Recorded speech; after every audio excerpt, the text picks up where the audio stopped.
Et du coup, par rapport à la vidéo que j'ai faite hier sur le référendum qui va se faire d'après ce qu'on entend ici et là au Gabon, hein, c'est vrai qu'il y a une stratège qui disait en fait que, que soit le oui ou le non, en fait, aucune des deux réponses n'est justifiée compte tenu du contexte actuel en fait la famille. Étant donné que les Gabonais, dans leur ensemble, ne savent pas encore ce qu'il y a, ne connaissent pas encore en fait, ou du moins n'ont pas encore reçu le compte rendu final ou total des résolutions en fait prises lors du dialogue national. Parce que normalement, la famille, comme je l'ai dit hier, le but de ce référendum de base était en fait de demander aux Gabonais de valider ou pas la nouvelle constitution gabonaise. Or, pour valider quelque chose, il faut que tu aies la connaissance de celle-ci.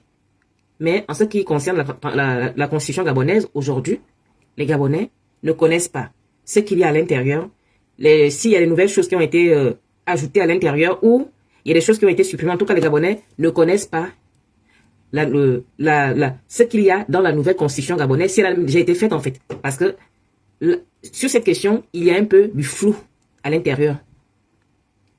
Mais il faut aussi quand même dire en fait que si beaucoup de personnes disent non, demandent aux Gabonais de dire non lors de ces référendums, c'est parce que bien évidemment, nous voyons les gens du CETRI, les soutiens de ce référendum, se lever pour dire aux Gabonais de voter oui, pour demander aux Gabonais de voter oui. C'est pourquoi on se dit que si eux-mêmes, ceux qui sont au cœur de cette histoire, c'est-à-dire certains ministres et autres là, hein, on a vu M. Barreau Chambrier, pour ne pas le citer, la famille, qui récemment demandait aux Gabonais de voter le oui. Donc lui qui est au cœur même de la transition, puisqu'il fait partie en fait des gens qui avaient été nommés par le général Oligui, donc les proches du général Oligui, en tout cas, il fait partie des autorités gabonaises, ceux qui gèrent le Gabon actuellement. Donc si lui-même, il se lève pour demander aux Gabonais de voter le oui, c'est que, quelque part, il sait ce qu'il y a dans leur constitution là. Et nous savons que si ce qu'il y a dans cette constitution était bénéfique pour les Gabonais, aujourd'hui, on nous aurait déjà montré, on nous aurait déjà en fait dit, en fait donné, en fait partagé cette nouvelle constitution pour que tous les Gabonais sachent ce qu'il y a à l'intérieur. Mais comme de ce que nous voyons, ce qu'ils ont mis à l'intérieur, franchement, ça ne va pas avantager ni le Gabon, ni les Gabonais. C'est pourquoi ça traîne.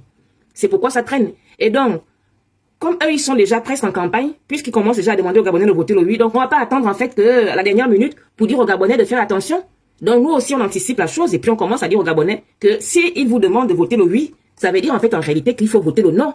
Parce que s'ils vous demandent de voter le oui à l'aveugle comme ça, sans vous expliquer le pourquoi du comment, voter le oui, ça veut dire en fait que stratégiquement, vous devez voter le non si vous voulez penser à vos intérêts, si vous voulez penser à votre présent et votre futur, et surtout aux générations futures à venir, la famille. Il faut voter le non. Parce que quand c'est bon, ça se sent, ça ne coince pas, ça ne se coince pas, ça, en fait, rien ne bloque quoi que ce soit en fait. Depuis que le dialogue a eu lieu jusqu'aujourd'hui, pourquoi on ne sort pas aux Gabonais la nouvelle constitution pour que tout le monde ait connaissance de celle-ci? Pourquoi on doit attendre? On attend quoi? On attend qui? On attend quoi? On attend qui? Donc, c'est louche, c'est bizarre. Donc, quand c'est bizarre, on prend nos précautions. On prend nos précautions. C'est pourquoi il faudra voter le non. Parce que de toute façon, beaucoup de personnes ont déjà milité pour ce non-là. Donc, ça ne sert même à rien, comme disait ma chérie, que ça ne vaut pas la peine même de demander aux Gabonais de voter le oui ou le non. Il vaut mieux demander aux Gabonais de ne pas participer à ce référendum. Mais aujourd'hui, on ne peut plus demander aux Gabonais de ne pas participer à ce référendum, surtout que beaucoup de Gabonais sont dans les émotions. Vous avez vu, en 2023, moi je faisais partie de ceux qui disaient aux Gabonais de ne pas aller voter. Parce que moi je disais que le Gabon, en fait, on a longtemps vécu sous la dictature. Donc on doit déjà être un peu rodé. Malheureusement, beaucoup ne le sont pas encore aujourd'hui et c'est dommage. Donc on a vu ce qui s'est passé en fait finalement. Après le vote, on a vu que les PDG avaient encore tenté de voler l'élection des Gabonais. Et c'est pourquoi moi je disais aux Gabonais de ne pas aller voter. Parce que l'homme prudent voit le mal de loin. Moi je n'avais rien vu de changer pouvant m'amener à me dire qu'effectivement les élections de 2023 pourraient être différentes de celles de 2016. Il n'y avait pas de changement en fait. Les mêmes personnes qui géraient les élections étaient toujours là, hein, sur les mêmes places. Donc pourquoi est-ce que il fallait s'attendre à un changement au niveau des élections, c'est-à-dire s'attendre à ce que le vainqueur des urnes s'installe au pouvoir? Soyons sérieux la famille, un peu de logique quand même. Ce n'est pas compliqué. Donc la vérité, comment on appelle, le temps a fini par me donner malheureusement raison. C'est pas que je voulais avoir raison. On a vu ce qui s'est passé. Ok, il y a eu un coup d'État. Un coup d'État, bien évidemment, qu'on pensait avoir été fait pour l'intérêt des Gabonais, malheureusement, aujourd'hui. Voilà. La vérité, elle est là, la famille. Voilà, aujourd'hui, beaucoup de gens sont déçus. La famille, il faut dire les choses telles qu'elles sont. Beaucoup de Gabonais sont déçus aujourd'hui. Beaucoup de ceux qui venaient même m'insulter ici au début, quand je disais que ça sent pas bon ce coup d'État. Ça ne sent pas bon. Ça pue à des kilomètres. Il y en a qui venaient m'insulter aujourd'hui. Certains Gabonais qui venaient m'insulter aujourd'hui, je les vois maintenant aujourd'hui en train de dire, oh mon Dieu, Seigneur, on se retrouve encore dans quoi là? Pourquoi on en est encore là? Qu'est-ce qui se passe? On croyait que c'était du vrai, on croyait que c'était machin. Parce que beaucoup de personnes, malheureusement, moi je les excuse, parce que beaucoup de personnes, tout le monde n'a pas la capacité de voir les choses venir de loin. Tout le monde n'a pas la capacité de voir les choses venir de loin. Donc, il y en a qui ont besoin, en fait, du fait accompli. Il y en a qui ont besoin, en fait, que la chose se retrouve sur leur face, en fait, pour s'en rendre compte. Et d'autres n'ont pas besoin de savoir. D'autres, de loin, ils peuvent percevoir, en fait, le danger venir. Donc, il y a eu un coup d'État. Les gens se disaient que, voilà, ça va le faire et tout, machin, même si les élections ont quand même été volées pendant quelques secondes. Bon, il y a eu un coup d'État. Les gens se disaient, Dieu merci. Malheureusement, aujourd'hui, la réalité nous rattrape. Parce que certains peuvent vouloir dire que peuvent vouloir appeler ça comme ils aiment souvent là, parce que ça devient comme, je sais même pas, coup de libération. Mais la vérité est autre en fait. La vérité est tout autre de ce que nous voyons. On ne peut pas nous obliger à dire qu'effectivement il y a eu un coup de libération alors que nous ne vivons pas ce coup de libération. Le coup de libération, si c'est vraiment le cas, ça doit être en fait ressenti par l'ensemble des Gabonais. Or, la majorité des Gabonais aujourd'hui ne le ressentent pas. Donc, on va pas se baser sur les noms attribués sur certaines choses qui consistent à faire juste dans le populisme. Tout le monde n'est pas dans le populisme en fait. Nous pensons à notre vie parce qu'il s'agit de notre vie là. Il s'agit de notre vie, il s'agit du Gabon. Il s'agit de l'avenir des générations futures. C'est tellement important pour nous. C'est tellement... En fait déjà la situation du Gabon nous faisait déjà mal au cœur. Et ça nous fait encore davantage, ça nous fait davantage mal au cœur aujourd'hui parce qu'on croyait être sorti de l'auberge. Malheureusement, on se rend compte en fait qu'on s'était trompé depuis le début de ce coup d'État. De ce qu'on a appelé coup d'État. Certains, enfin, ceux qui connaissaient les choses avaient dit que ce n'était pas un coup d'État, c'était un... Comment on appelle? Si c'est machine de palais là. Hein? Ils avaient dit que c'était un truc de palais là, entre palais là. Genre entre familles en fait. Et nous, à ce moment, on pensait que ces personnes abusaient, mais la vérité est en train de nous rattraper aujourd'hui. C'est pourquoi beaucoup de Gabonais sont en train de pleurnicher à gauche, à droite là. Donc, voilà pour dire comme ça en fait que, effectivement, ça aurait été bien ou mieux de dire aux Gabonais de ne pas participer à ce référendum. Mais nous l'avions déjà fait en 2023 à la présidentielle. Est-ce que les Gabonais nous ont écoutés? Non. Ils sont allés voter en masse. Ils sont allés voter en masse et au final, c'est ça, sommet, merci beaucoup, révolution de palais, effectivement. Donc les Gabonais ne nous avaient pas écouté quand on leur disait que ne vous fatiguez pas. Laissez ces gens-là qui ont décidé de prendre le pays en otage eux-mêmes, organiser et eux-mêmes aller voter à ces élections avec leur famille. Comme ils ont décidé de garder le Gabon en captivité, ils ont décidé de garder le Gabon en otage. C'est pourquoi ils font des élections au Gabon comme ils le veulent en fait. Ils n'ont pas le temps des Gabonais, ils ont peur de qui? Et puis ils ont raison, ils vont avoir peur de qui? Un peuple aussi laxiste que le peuple gabonais peut faire peur à qui? C'est pourquoi nous leur disions de ne pas aller voter. Mais ils ne nous ont pas écoutés. C'est pourquoi je ne peux pas militer aujourd'hui sur l'abstinence en fait de ces élections, de ce référendum. Je dis aux Gabonais, comme je sais que vous irez voter, votez stratégiquement. Voter stratégique, c'est, en fait, le vote stratégique, c'est voter non. Si tu veux voter avec stratégie, tu dois voter le non. Parce que même si aujourd'hui, on peut se poser la question de dire, on peut aussi se demander, mais pourquoi on dit non? On dit non à quoi? On dit non parce que voilà, on a déjà compris le système, le jeu en fait, le jeu des politiciens. On dit non parce que si eux ils disent oui, ça veut dire qu'il y a quelque chose qui n'est pas bien pour les Gabonais dedans. Et c'est pour cette raison que jusqu'à présent, on n'a pas encore connaissance de la nouvelle constitution gabonaise. Donc là, ils sont en train de mettre la charrue avant les bœufs. On demande aux Gabonais de voter le oui, alors qu'au préalable, on ne leur a pas encore présenté la nouvelle constitution. C'est comme si on était des abrutis. C'est comme si on était, franchement, des gens qui ne réfléchissent pas assez. Parce que normalement, ce serait bien que les Gabonais, vous qui voyez vous partez à leur meeting là où ils vous demandent de voter le oui, vous devez leur demander pour quelle raison vous devez voter le oui. Il faut leur poser la question de savoir pour quelle raison vous devez voter le oui. Et il faut qu'ils vous donnent une question, en fait, une réponse claire. Ils doivent vous donner une réponse claire. Et cette réponse doit avoir un lien direct avec le dialogue national. Puisque c'est ce dialogue, en fait, qui a, soi-disant, accouché le référendum. normalement. Donc la réponse doit être directement liée avec les résolutions prises lors de ce dialogue.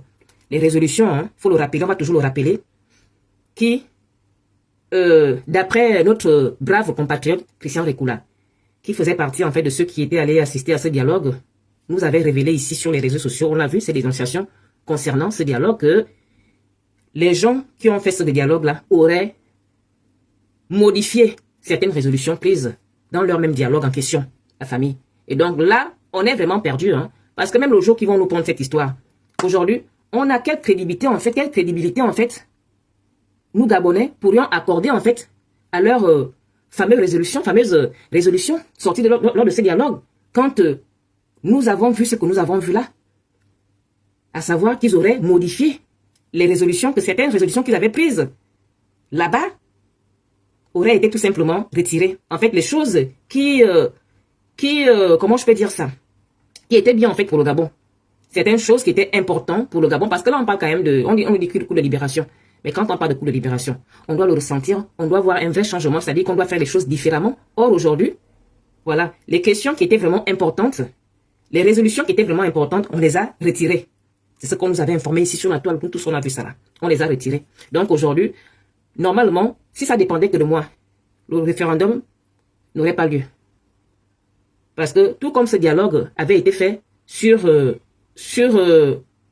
aucun, comment je peux dire ça, sur rien de solide en fait. Le dialogue avait été fait sur, comment on appelle ça, comment je peux dire ça. C'est-à-dire que avant le dialogue, il n'y avait rien eu de solide de fait en fait au Gabon pour que nous prenions en fait ce dialogue au sérieux, pour que nous prenions les résolutions de ce dialogue au sérieux. Rien n'avait été fait, la famille. Tous les PDGistes, moi je n'ai rien contre les PDGistes, mais au moins personne ne peut démentir démentir en fait le fait que ce soit les PDGistes qu'on avait fait le coup d'État. C'est pas moi qu'on avait fait le coup d'État. C'est pas moi qu'on avait fait le coup d'État, la famille.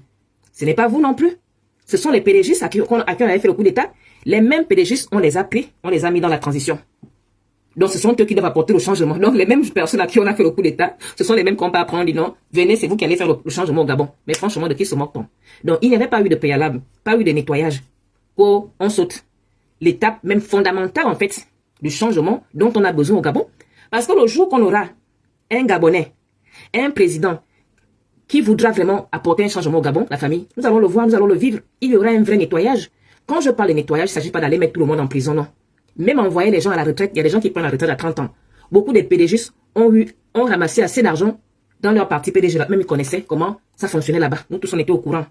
Hein, de comment les PDGistes, comment ça fonctionne, l'argent. Donc beaucoup ont quand même eu assez d'argent en fait. Et les PDG ne sont pas les seuls Gabonais dans ce pays. D'autres Gabonais ont besoin aussi de se retrouver dans ces situations qui vont leur permettre en fait de bénéficier aussi de l'argent de leur sol et sous-sol. C'est notre argent à tous. Donc, le nettoyage peut aussi consister à dire aux PDGistes, mettez-vous un peu de côté. Vous pouvez travailler, vous pouvez créer des entreprises. Ils ont assez d'argent, beaucoup parmi eux. Pourquoi ils ne créent pas des entreprises, la famille, et embaucher les Gabonais? Est-ce que c'est obligé de faire politique? Ils ont eu leur temps, assez de temps même, pour prouver combien de fois ils sont bons. Mais tout le monde a vu le résultat aujourd'hui. C'est le coup d'État qui est arrivé. Ça veut dire qu'ils ont échoué. Donc on ne peut pas prendre les échoués et leur demander en fait de venir soi-disant remettre le Gabon sur les rails. Ça va pas, enfin, c'est qu'il y a un problème, la famille. C'est qu'il y a un problème.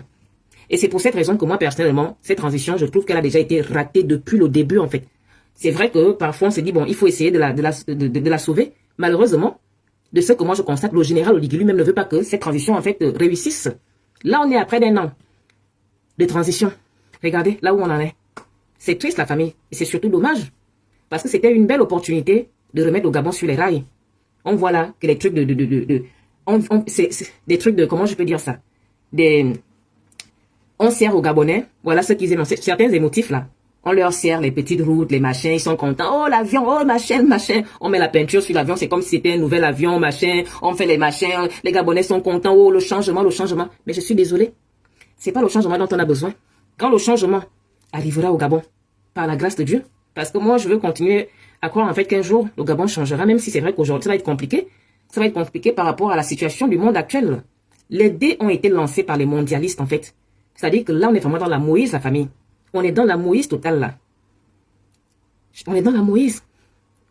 Donc là, je ne sais pas s'il faut encore continuer à interpeller le général Oligui. Parce que s'il ne fait pas les choses, en fait, pour bien positionner le Gabon, Nous laisser encore avec les gens là, les militants que vous connaissez là, qui nous gèrent là. C'est grave, la famille. C'est grave. Donc, nous, ça veut dire, en fait, quelque part, qu'on appellerait, on voudrait que le Gabon soit comme on dit souvent ça, Sodome et Gomorrhe, la famille. C'est ce qu'on veut pour notre pays. C'est pourquoi, si on n'a pas besoin de ça, si on n'a pas besoin que notre pays se retrouve, en fait, comme un foufou, je ne sais pas. Il faut que le Gabon se positionne bien, en fait. Se positionner de telle manière à pouvoir prendre, en fait, ses propres décisions sans être influencé par X ou Y. C'est de ça dont il est question.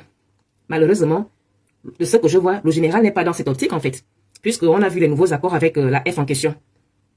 Vous voyez la famille. C'est ce qu'on veut pour notre Gabon, parce que vous savez que tous les pays qui sont collés à la F, là, doivent pratiquer les histoires de homme-homme, femme-femme.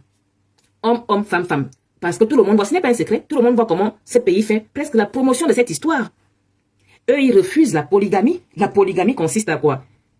À ce qu'un homme ait deux ou plus de femmes. Ils refusent cela. Et pourtant, on sait bien et bien qu'un homme qui a plusieurs femmes peut permettre en fait que toutes ces femmes en fait aient des enfants. La base même de ce monde, Dieu lui-même avait dit multiplier ce monde, sachant que à cause de certaines de ces injectes, beaucoup de femmes aujourd'hui ont des difficultés à enfanter. Donc, pourquoi ne pas permettre que celles qui ont la grâce de pouvoir enfanter le fassent aujourd'hui, le fassent la famille. Donc, et on sait que homme ou femme, ça ne peut produire rien de bon dans ce monde, la famille. Ça ne peut pas, puisqu'ils ne peuvent pas procréer. Si ce n'est pas aller prendre le sperme de X ou Y, machin et tout, hein, ou même vous connaissez comment ça se passe. Mais ça, c'est tromper, je ne sais pas qui en fait. Tromper les gens qui peuvent, enfin, vous savez qu'il y a des gens qui aiment qu'on les trompe, ils sont comme ça, ceux qui ne veulent pas ouvrir les yeux là. Mais on sait que homme, femme, ne peuvent pas faire des enfants. Et ça, c'est dangereux en fait, la famille. Ça, c'est vraiment, c'est comme en fait, voir Dieu comme étant son adversaire. Or, nous, au Gabon, nous sommes un pays chrétien. Nous sommes, même si on dit qu'on est laïque, la vérité est que on est chrétien. C'est aujourd'hui, avec le Mali Bongo, ce sont eux qui ont commencé à faire presque la promotion des musulmans. Sinon, au Gabon, les musulmans étaient que des expatriés, en fait. Ce sont eux qui étaient des musulmans. Mais à cause des questions politiques et tout, machin, c'est comme ça qu'on a commencé à voir les Gabonais, certains Gabonais, adhérer un peu à l'islam. Sinon, au Gabon, mais on va quand même dire qu'au Gabon, il y avait peut-être 2% de musulmans et presque plus de 90% de chrétiens. La famille. Plus de 90% de chrétiens. Donc, le Gabon est un pays chrétien. Et je pense que même sur les musulmans, en fait, personne, en fait, même eux aussi, je pense pas qu'ils acceptent les histoires de homme, femme. En tout cas, toute personne qui croit en Dieu ne peut accepter les histoires de homme, femme. Parce que Dieu avait dit, remplissez la terre. Pour remplir la terre, il faut forcément qu'il y ait un homme et une femme, en fait, pour procréer, en fait, pour, voilà, faire des enfants. C'est pourquoi il faut que le Gabon se positionne, soit dans une bonne position. La famille, je vais pas être longue, juste vous dire comme ça, que voilà, je ne vais pas demander aux gens de ne pas voter le non ou de ne pas voter le non. Je suis obligé de le dire parce que les autres ont déjà commencé à le faire. Donc moi, je préfère emboîter le pas parce que je ne peux pas venir ici aujourd'hui dire aux Gabonais de ne pas participer à ce référendum, sachant bel et bien que beaucoup de Gabonais sont têtus. Ils vont bien se précipiter à aller voter. Donc, vaut mieux leur dire que, ok, comme je sais que vous irez voter, prenez la peine de voter le non. Votez le non. Parce que si quelque chose de bon, de bien pour le Gabon et les Gabonais allait sortir de cette nouvelle constitution, on la saurait déjà aujourd'hui. On la saurait déjà, c'est-à-dire on aurait déjà en face de nous, comme ça, tout ce qui est marqué dans la constitution gabonaise. Or, aujourd'hui, on est toujours en attente de celle-ci. En tout cas, à mon niveau, moi, j'attends toujours la famille. Donc, c'est un peu ça. Bonne journée, les stratèges et les autres.